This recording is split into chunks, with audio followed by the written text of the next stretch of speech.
काय किती सुंदर. स्वप्नील जोशीचा हा डायलॉग मला आज खरंच कळलं किती सुंदर आहे भाई. आम्ही पोहोचलो होतो आरेवारी बीचला. तिथे फेमस असलेली आम्ही ते झिपलाईन केली. बाकीच्यांनी कोणी केले नाही कारण की त्यांची फाटली भाई. आपली काय फाटत भेटत नाही त्यामुळे आपण झिपलाईन केली. आपल्याला अजून खूप काही ॲक्टिव्हिटीज पण करायच्या आहे. मग निघलो भाई आम्ही दुसऱ्या डेस्टिनीला. आमचा प्लॅन तर फक्त गणपतीपुळेपर्यंतच होता आणि तिथून आम्हाला रिटर्न निघायचं. पण काय भाई मित्र म्हणले चला आता इथून मालवण आहेच किती 100 किलोमीटर. मग काय म्हणलं चला मालवण जाऊ. मग मालवणला गेलो आम्ही. तिथे भाई सर्वात माहोल तर मालवणलाच केला आम्ही.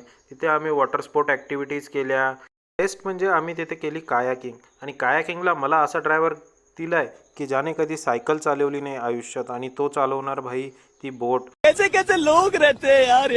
साली त्याला तर काय सरकनच झालती बाई. जाऊ दे म्हणलं कटळून कटळून काय भाई.